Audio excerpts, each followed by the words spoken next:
Hi friends, எல்லாரும் எப்படி இருக்கீங்க? நல்லா இருக்கீங்களா? அன்னைக்கு சூப்பராட்டு சப்பாத்திக்கு பாசிப்பயிறு கிரேவி பண்ண போகிறாங்க. ரொம்ப டேஸ்டியாட்டு பாசிப்பயிறு கிரேவி எப்படி பண்ணுறதுன்னு பார்க்கலாம். வீடியோ கடைசி வரை ஸ்கிப் பண்ணாமல் பாருங்கள். வீடியோ உங்களுக்கு பிடிச்சிருந்தா லைக் பண்ணுங்கள், ஷேர் பண்ணுங்கள், கமெண்ட் பண்ணுங்கள். இதை வறுத்து நம்ம அவிச்சு கிரேவி பண்ண போகிறாங்க. அன்னைக்கு சப்பாத்திக்கு அட்டகாசமாக இருக்கும். ட்ரை பண்ணி பாருங்கள். ட்ரை பண்ணி பார்த்து எப்படி வந்துச்சுங்க தான் கமெண்ட்ஸ் பண்ணுங்கள், லைக் பண்ணுங்கள். வாங்க வீடியோக்குள்ளே. இதை வறுத்து நம்ம அவிய போட்டுக்கிடலாம். அடுப்பை ஆன் பண்ணியாச்சு. கடாயை அடுப்பில் வச்சுருக்கேன். 250 கிராம் பாசிப்பயிறு எடுத்துருக்காங்க. இதை வறுத்து எடுத்துக்கலாம். கொஞ்சம்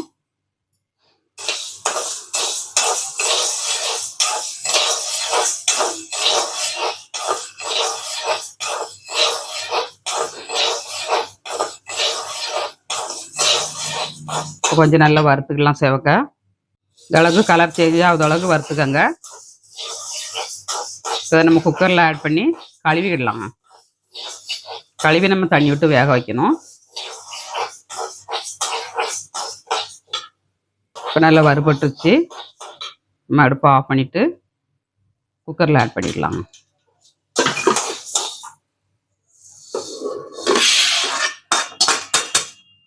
இதே கடாயில் நம்ம கிரேவிக்கு மசாலா வதக்கி எடுத்துக்கலாம்.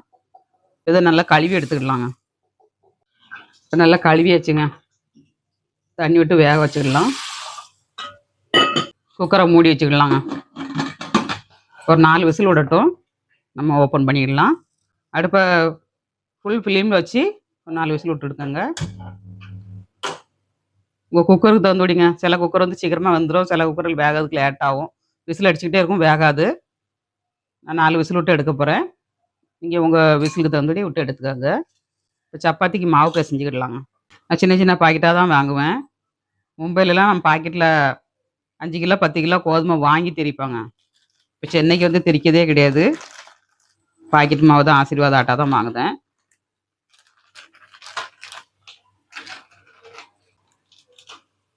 நல்லா பிசைஞ்சு எடுத்துக்கலாம். மேலே தடவுறதுக்கு கொஞ்சம் மாவு எடுத்து வச்சுட்டு நம்ம உப்பு போட்டுக்கலாங்க.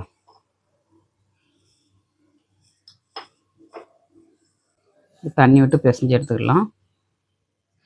எண்ணெய் எதுவும் ஆட் பண்ணக்கூடாது, அப்படியே பிசைஞ்சு எடுக்கணுங்க. நம்ம சமோசா மாதிரி மடக்கும்போது தான் எண்ணெய் தடவணும். இப்போ 1 2மா நம்ம பிசைஞ்சு ஊற வச்சோம்னா சட்டுன்னு ஊறிடுங்க.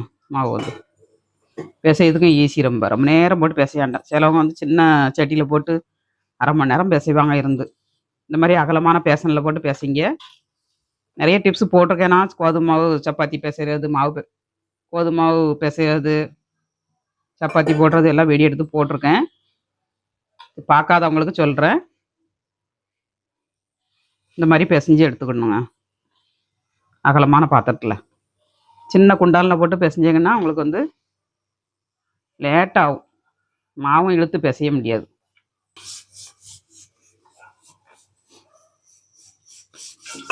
பயிரும் விசில் வர ஆரம்பிச்சிருச்சு.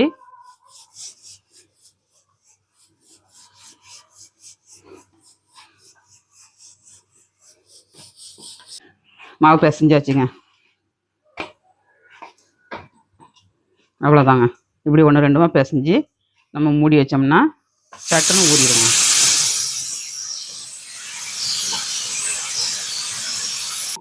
நம்ம வெங்காயம் தக்காளி எல்லாம் வதக்கி கிரேவி பண்ணதுக்குள்ளே நமக்கு சப்பாத்தி மாவு ஊறிடுங்க.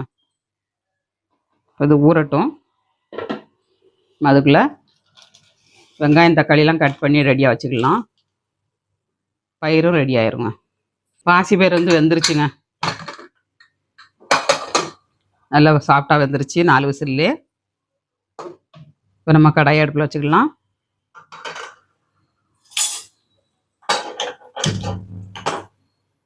கடாயில் கொஞ்சம் எண்ணெய் ஆட் பண்ணிக்கலாங்க. 2 கரண்டி எண்ணெய் ஆட் பண்ணிக்கோங்க. இதில் வந்து ஒரு பட்டைங்க,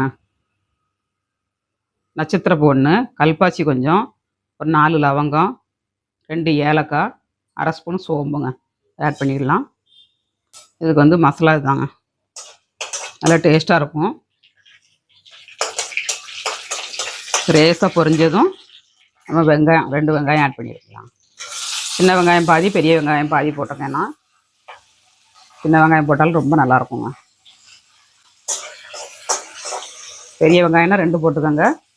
சின்ன வெங்காயம்னா ஒரு கையெடுப்புடி அளவு போட்டு ஒரு பெரிய வெங்காயம் போட்டுக்கோங்க. வெங்காயம் இந்த அளவுக்கு வதங்கணுங்க. நல்லா செவக்காக வதங்கணுன்னா நம்ம தக்காளி ஆட் பண்ணிடணும். 2 தக்காளி போட்டிருக்கேன். Medium size தக்காளிங்க.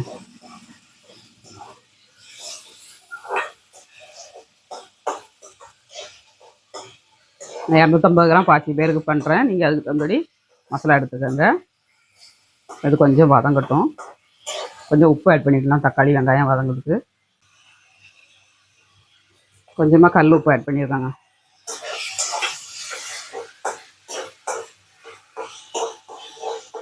இதில் வரமிளகாத்தூள் ஆட் பண்ணிடலாங்க.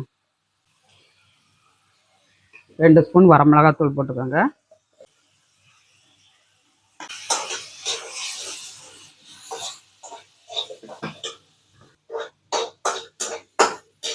கொஞ்சம் நல்லா வதங்கட்டும். வெங்காயம் தக்காளி நல்லா வதங்கிருச்சு. ஒரு ஸ்பூன் இஞ்சி பூண்டு பேஸ்ட் போட்டுக்கலாம். உப்பு போட்டோன்னா தண்ணி விட்டு வந்துடுச்சு தக்காளியில். இப்போ இஞ்சி பூண்டு பேஸ்ட்டும் பச்சை வடை போதாலையும் நல்லா ஃப்ரை பண்ணிக்கோங்க. இப்போ பச்சை வடை போயிடுச்சு. நம்ம இதில் மசாலா ஆட் பண்ணிக்கலாம். மஞ்சள் தூள் 1/2 spoon, garam masala 1/2 spoon, வரமல்லிங்க 1 spoon போட்டிருக்கேன்.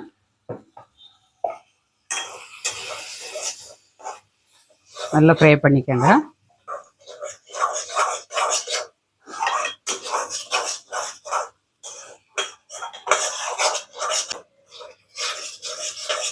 நல்லா ஃப்ரை ஆயிடுச்சுங்க. இந்த அளவுக்கு ஃப்ரை ஆனோன்னா நம்ம இப்போ அவிச்சு வச்ச பயிரை ஆட் பண்ணிடலாம்.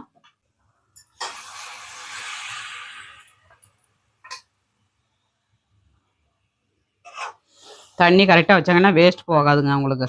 பயிரை வச்ச தண்ணி, கடலை வச்ச தண்ணிலாம் வேஸ்ட் பண்ணக்கூடாது. நம்ம அப்படியே ஆட் பண்ணிடணுங்க. குழம்புலனாலும் சரி, கிரேவிலனாலும் சரி, கொஞ்சம் கம்மியாக வச்சு அவிச்சிங்கன்னா உங்களுக்கு கரெக்டாக இருக்கும். தண்ணி வந்து வேஸ்ட் பண்ணாண்டாம். கொஞ்சமாக குக்கரை கழுவி தண்ணி ஊற்றிக்கலாம். டேஸ்ட் ரொம்ப அட்டகாசமாக இருக்குங்க. இப்போ கிண்டி கொடுத்து நம்ம உப்பு போட்டு கொஞ்ச நேரம் கொதிக்க விடணுங்க.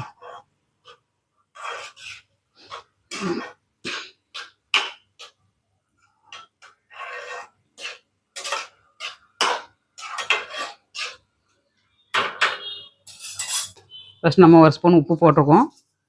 சப்பாத்தி மாவுலேயும் உப்பு போட்டிருக்கோம். அதனால் குறையவே ஆட் பண்ணிக்கோங்க.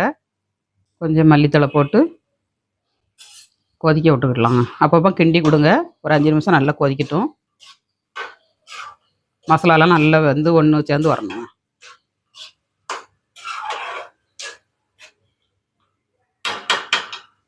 இப்போ கிரேவி வந்து நல்லா ரெடி ஆகட்டும். நம்ம அதுக்குள்ளே சப்பாத்தி மாவு ரசம் பிசைஞ்சு உருண்டை பிடிச்சி வச்சுக்கிடலாங்க.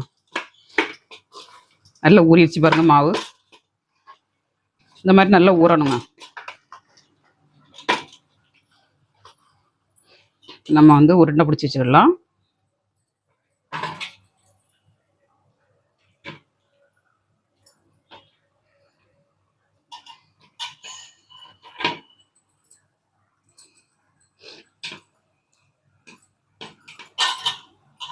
உங்களுக்கு கையில் ஒட்டுச்சுன்னா கொஞ்சோண்டு எண்ணெய் தடவைன்னா தடவிக்கங்க. நான் எண்ணெயை ஊற்றாம தான் பிசைஞ்சிருக்கேன்.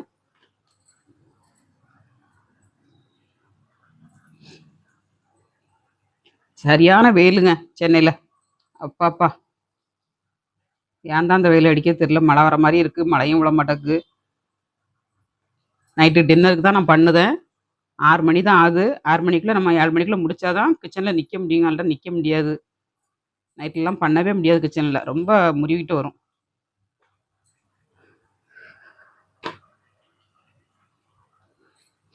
அதனால் சீக்கிரமாட்டே பண்ணி ரெடி பண்ணி வச்சுட்டு அப்பப்போ சூடாட்டு சப்பாத்தி போட்டு சாப்பிட்டுடலாம்.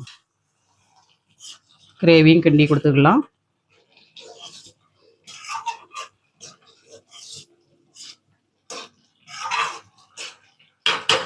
சூப்பராட்டு கிரேவி ரெடி ஆயிடுச்சுங்க.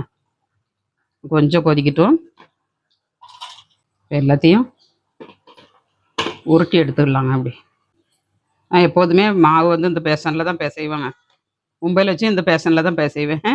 இங்கே வந்து இதில் தான் பிசைகிறேன். இதான் எனக்கு வசதியாக இருக்கும் பிசைகிறதுக்கு. இந்த ஓரத்தில் மாவை தட்டிக்கிடுவேன் பெரட்டி பெரட்டி போடுறதுக்கு. மாவு வந்து இந்த ஓரத்தில் தட்டி வச்சுக்கிடணுங்க. தட்டி வச்சிட்டிங்கன்னா அப்படியே நம்ம தேய்ச்சி போடுறதுக்கு ஈஸியாக இருக்கும். மாவும் வெளியில் செதறாது. நம்ம அகலமான பாயாசம்னோன்னா உள்ளுக்கு வச்சு பெரட்டினோம்னா நமக்கு செதறாதுங்க. நல்லா கிண்ணத்தில் வச்சுட்டு நம்ம பெரட்டும் போது அவ்வளோ இடமும் கிச்சன் கவுண்டர் டாப் பூரா மாவாயிரும். அதனால் இந்த மாதிரி பேஷனுக்குள்ளே போட்டுக்கோங்க மாவை. இப்போ கிரேவி ரெடி ஆயிடுச்சு, பார்க்கலாம். எவ்வளோ சூப்பராக ரெடி ஆயிடுச்சு பாருங்க.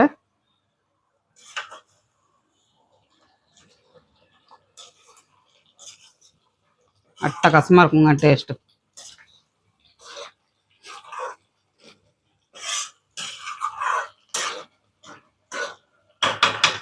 அவ்வளோதாங்க. லாஸ்ட்டில் கொஞ்சோண்டு கருவேப்பிலை தலையும் மல்லித்தலையும் போட்டுட்டு அடுப்பை ஆஃப் பண்ணிடலாம். சூப்பரான பாசிப்பயிறு கிரேவி ரெடிங்க. இப்போ சப்பாத்தி போடுறதுக்கு தவாவை அடுப்பில் வச்சுக்கலாம். மாவை தேய்ச்சி எடுத்துக்கலாங்க. கிச்சன் கவுண்டர் டாப்லேயும் தேய்க்கலாம், நீங்கள் சப்பாத்தி கட்டையிலையும் தேய்க்கலாங்க. ஃபஸ்ட்டு வந்து நம்ம தேய்க்கும் போது மாவில் பிரட்டிக்கிடணுங்க. பிரட்டிட்டு எண்ணெய் விட்டு பிசைஞ்சிங்கன்னா உங்களுக்கு வந்து ஒட்டாது. எண்ணெய் விடாமல் பிசையும் போது கொஞ்சம் ஒட்டும். அதனால் அப்படி மாவு பிரட்டிட்டு நம்ம தேய்ச்சிக்கிடணுங்க. கொஞ்சமாக எண்ணெய் ஆட் பண்ணிக்கோங்க.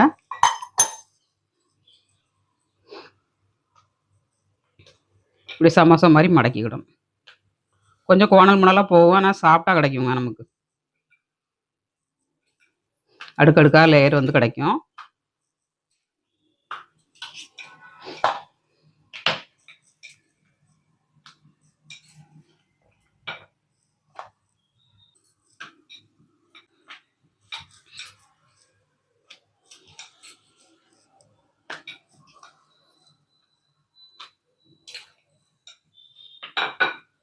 கல் நல்லா ஹீட்டாயிருச்சு. கல்லில் போட்டுக்கிடலாம்.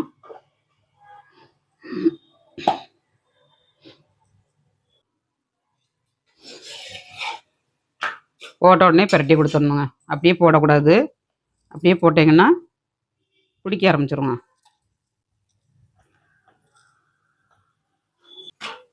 இது வேகிறதுக்குள்ளே நம்ம அடுத்த சப்பாத்தி தேய்ச்சிக்கலாங்க. எப்படி உப்பி வருது பாருங்கள்.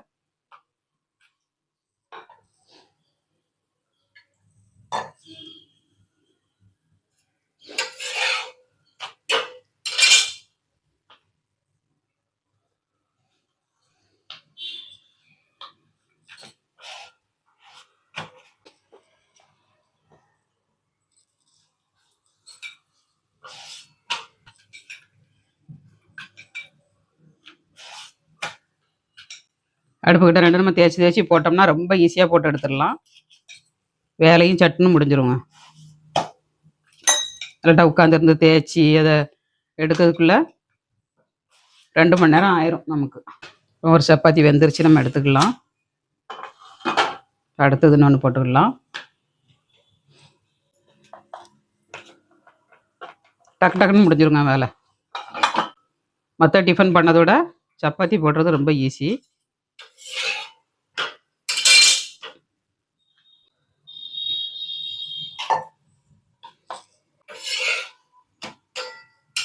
மட்டக்கு எவ்வளோ உப்பெல்லாம் வந்திருக்கு பாருங்க.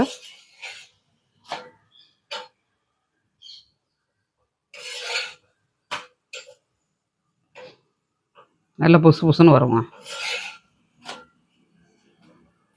நமக்கு இந்த சைடெலாம் வெடிப்பு விழுது பார்த்தீங்களா, லேயர் விழுது பாருங்கள். இந்த லேயர் விழுதுனால நமக்கு வந்து மேலே வரைக்கும் உப்பி வராதுங்க. நம்ம சமோசா மாதிரி மடக்கினாலே எப்படி வருது பாருங்கள் சப்பாத்தி வந்து.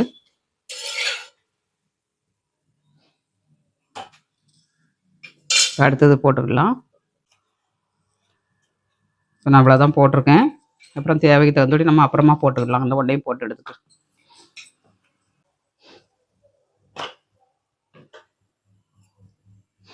போட்டுட்டு உடனே கல்லில் போட்டு நல்லா ஹீட் ஆகுறதுக்குள்ள நம்ம பிரட்டிடணும். பிரட்டி பிரட்டி போட்டிங்கன்னா உங்களுக்கு வந்து பிடிக்காதுங்க. நல்லா பிடிச்சிரும், உப்பாது, அட்டை மாதிரி ஆயிரும். போட்ட உடனே அப்படியே திருப்பி திருப்பி கொடுங்க. சூப்பராகிட்டு சப்பாத்தியும் பாசிப்பயிறு கிரேவி ரெடி ஆயிடுச்சுங்க. யாருக்கெல்லாம் அந்த வீடியோ பிடிச்சிருக்குன்னு கமெண்ட்ஸ் பண்ணுங்கள். உங்கள் ஃப்ரெண்ட்ஸ் அண்ட் ஃபேமிலி ஷேர் பண்ணி விடுங்க.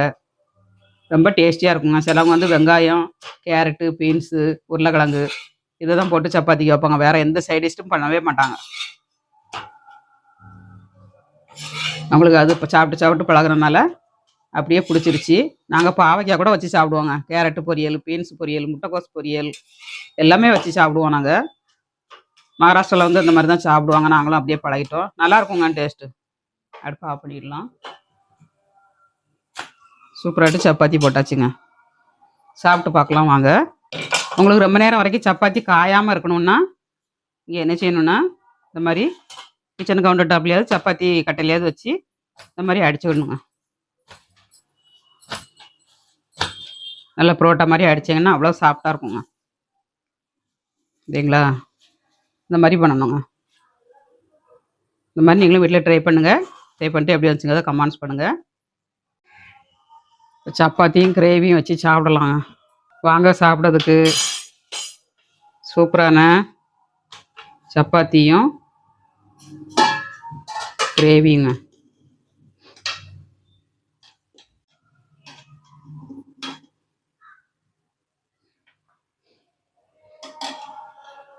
அப்படியே வச்சு சாப்பிட்டோம்னா அவ்வளோ அட்டகாசமாக இருக்குங்க. சாப்பிட்டு பார்க்கலாங்க. சப்பாத்தி கூட வச்சு பார்க்குறது ரெண்டுமே சூடாக இருக்குது.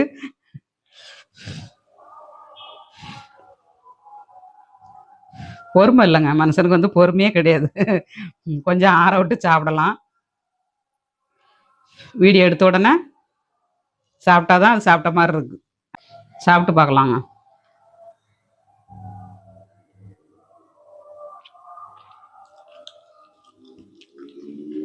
சூப்பராக இருக்குங்க.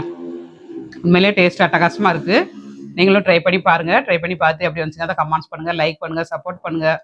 மீண்டும் நெக்ஸ்ட் வீடியோவில் சந்திப்போம். பாய். சுட சப்பாத்தி இல்லை